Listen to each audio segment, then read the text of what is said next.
Welcome back to Combust Astrology. My name is Liv. So today I'm going to be covering the Jupiter in Cancer transit for Scorpio risings. I want to start off by saying if you have a Scorpio sun, you can also look at this as your primal self, business related stuff. If you have a Scorpio moon, you could look at it towards your emotions and how you might emotionally be impacted by this. Rising is the key part of what I'm targeting here because I'm looking at the houses and how the relative transits, the outer planets, are affecting you really. So currently Jupiter is in the sign of exaltation in Cancer. I have an introductory video that you can go and watch, but just a brief synopsis. Jupiter in its exaltation is really good for healing, right? A good way to piggyback this is the Pluto and Cancer generation went through a lot, but they stuck it out for us. And the Pluto and Cancer generation is wanting to get healing through community. So with this, understanding this transit is understanding that no matter what we go through, we evolve and grow as a community, right? And that's where the Pluto in Cancer shows evolution through that. But with Jupiter, it doesn't even have to be like bad things have to happen. It could just be a good experience, but it's going to heal you for something. Now, too much of anything is never good, of course, so be mindful of that. But as I break into this, I do want to bring out there's a lot of healing going on, right? Both on a political, financial, and spiritual level around the world. And with many different countries going through their own mundane astrology transits, it's very important to keep in mind what the other planets are doing as we go through this Jupiter cycle, because I do think Jupiter in Cancer is going to help soften the blow of potential crises that will arise during the next 2 to 3 years. And so for you, as a Scorpio rising going through all this, you're going to deal with it in a way that will heal your third house. If you're going to learn anything about the transit, is that the opposite, the polarity of what you have as the sign is what's going to be getting the healing. And here, for you, your third house, communication, is where you've been having the most difficulties with that healing. So a good way of looking at it is the planets you have are going to affect that, but then also the third house of communication, you have your communication in the 11th and the 8th. So now everything becomes very much about information. Everything is very much about what is said versus what isn't. It's almost like every time that you do come to conclusions about things, you have to dig for it. And it seems like there's many different sources, and you try to keep it very tucked in, very nit-picked, very much so as though, no one can ever know what's going on. So they can never truly be a part of what's going on for you in your own life. Like you keep things in a box, right? You put some stuff here, you put some stuff there. These people see you this way, these people see you this way, and you're like, this is the perfect way of doing this, out of trauma, out of a legacy that you probably don't really want to carry anymore with that 10th house and that 4th house, but it's still there.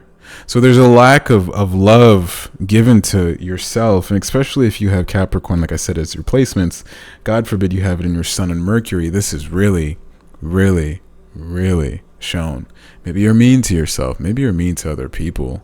Maybe when you speak, it always comes from what has to be factual, what has to be legitimate, what has to be,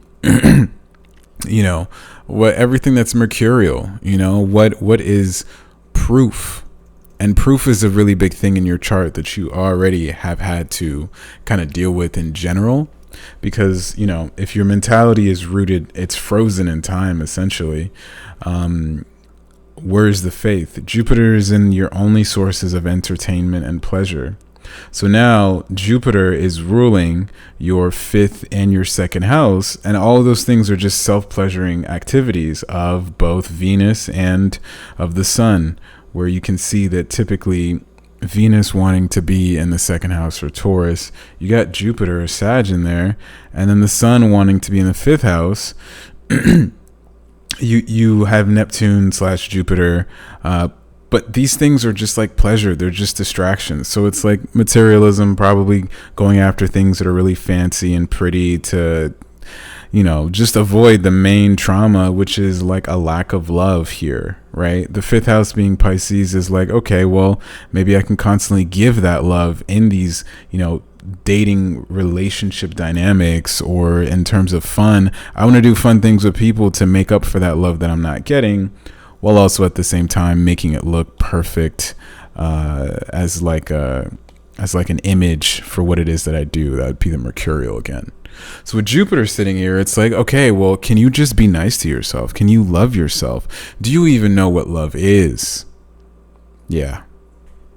Whenever Capricorn and Pisces interact in some of my clients' charts, I've noticed that it's always some sort of existential depression that's tucked away, depending on how strong Virgo is in the chart. So if you don't have a lot of Virgo placements, maybe it won't really be something that you hide and you live in it. But if you do have a lot of Virgo placements, you've been kind of getting your ass kicked anyway, as Saturn's been in Pisces, exposing that. If you got a lot more Virgo placements, the South Node in Virgo in this current time has been exposing that as well. So it's not been an easy walk in the park, which leaves you with just simply looking at what is in front of you. Am I kind? Am I kind to myself? Do I gossip? Am I always looking for a way to be stability through control for other people so that they do need me? These are a lot of shadow work things that you'd have to look upon. And Jupiter in Cancer will heal you to see that, right?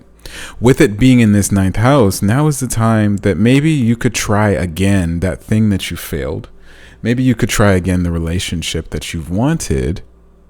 Or maybe you can try again to go after a more balanced approach to things that will give you a sense of serenity. These attempts will heal yourself and your point of view of what it is to be accepted.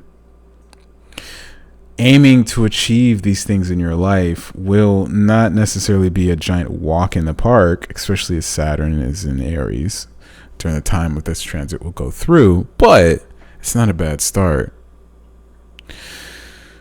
Jupiter in Cancer wants you to be happy. That's it. Be happy. And I know that's like, be happy? I'm a Scorpio rising. Like, my life has been chaos. What do you mean be happy? I get it. I really do. I really do. It's not just been a walk in the park, and I'm sorry, Just like Pluto in Scorpio has the shittiest, well, let me not say shittiest, but it's like, when I cover the Pluto placements, I think I'll do that on a podcast episode. Pluto in Scorpio is like the hardest Scorpio. It's the hardest Pluto placement to have because it's not Pluto in Leo that just got literally handed everything. It's not Pluto in Aquarius, which is about to really just destroy and remake everything. It's not Pluto in Virgo that was the in-between of the weirdness of Pluto in Libra that's trying to figure themselves out in their own relationships. And the boomers, they were hippies. At least they had an identity. It's not Pluto in Sag, which is out here instilling necessary therapy into the rest of the generations prior and fun and just giving everything as well. It's just there, and to have Pluto in Scorpio is hard. So as a rising, you're an honorable nominee of having that Pluto in Scorpio, in my opinion, because you constantly have to evolve. And the way you're going to evolve now with Jupiter trining your rising and your fifth house is how you look at the relationship of loving yourself, loving others, and what it is that you can do moving on in your life that actually gives you a sense of happiness with overall just love in itself. I'm not trying to sell you some hippie stuff, but like that's just the genuine thing about this transit. I'll be covering some more about this as we get into Uranus videos. But for now, hopefully, you're able to look at this and realize that things you do every day do not run you. They don't run your identity. And you don't just have to have fun with what it is you can spend.